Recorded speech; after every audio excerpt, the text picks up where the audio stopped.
Isle of Dogs is definitely a Wes Anderson film, and that's really all that needs to be said. It's like he has his own genre of movies. You either love it, or you hate it. Now, if you like Fantastic Mr. Fox, Grand Budapest Hotel, The Royal Tenenbaums, just to name a few, well, you're gonna also like this movie as well. I know I did. Isle of Dogs is a stop-motion picture about a distant future where an evil cat-loving government bans all dogs from the city due to some disease called the dog flu. Now, they send all the dogs to a place called Trash Island, and a little boy named Tori flies to Trash Island to rescue his dog named Spots. This film takes a lot of cues from Japanese cinema, like Kurosawa anime films, but it still has the quintessential Wes Anderson elements. So it's like you're taking two awesome things, Wes Anderson films and Japanese cinema, and blending them together. There are several other plot points that add complexity to the story. You have the scientist who's trying to, find a cure for the disease of the dog flu. You have a student news reporter, Tracy, who's trying to uncover the government's evil plot and rescue the dogs. Now, these extremely complex stories, these subplots, is going to be the main reason that children do not enjoy this film. Of course, it doesn't help that most of the humans speak Japanese and have to be either, subtitled or translated by an interpreter. The evil government creates these robot dogs to hunt down Atari and kill the other dogs on Trash Island, but when you finally get to that, the dogs showdown scene, it all takes place in these dust cloud things, and so you hardly even see the action.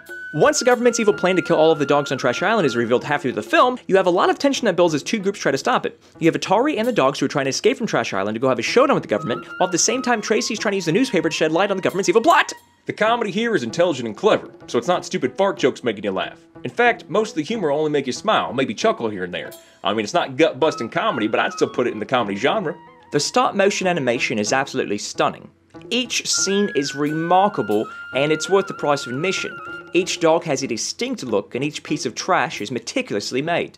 My favorite stylistic choice was how Wes Anderson chose to use 2D animation for photographs and video. The scenes that show live events simultaneously with 2D animation of a TV screen, those were especially awesome. The voice cast does an excellent job of bringing these stop-motion characters to life. Bryan Cranston's gnarly, deep voice as the lead dog named Chief works surprisingly well, and also the amazing supporting cast, it's a list of names that never ends. The film includes Anderson alumni Bill Murray, Jeff Goldblum, Harvey Keitel, Edward Norton, Tilda Swinton, Bob Balaban, and many newcomers to the Wes Anderson universe. In stylistic terms, Isle of Dogs is a masterpiece. The stop motion is beautiful, the music fits every scene perfectly, and the amount of detail goes into every scene is remarkable. However, the story does get more complicated at times than it needs to be, but it didn't stop me from enjoying it overall. 8 out of 10. I wasn't impressed with the action sequences, even though there was some. It was just cartoonish, and the fighting it took place in the dust, so I couldn't even see anything. 4 out of 10. Once all the different sub-stories get into full motion, you start to see all of the different story threads heading towards the collision in the final act, the tension really starts to rise. I was thoroughly entertained. 7 out of 10. I'm hit or miss when it comes to Wes Anderson's brand of comedy. This one was more of a hit, but it wasn't a comedic masterpiece. 6 out of 10. I am a huge Wes Anderson fan, and I love this film. It's not his best film, it's not even his best animated film, but anytime I get to see a Wes Anderson movie on the big screen, I'm happy. 9 out of 10.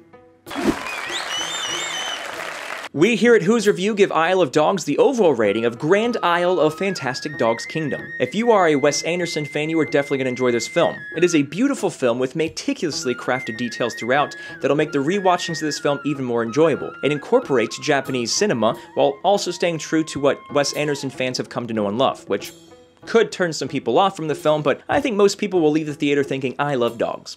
Well, there you have it. That's our review. Have you seen Isle of Dogs? What do you think of our review? Are we way off, right on? Let us know in the comment section below and we'll check it out and respond. As always, if you want to stay up to date on all things Who's Review, make sure you like us on Facebook, follow us on Instagram, and most importantly of all, subscribe to this YouTube channel. We thank you guys for checking us out here at Who's Review, where everyone's a critic.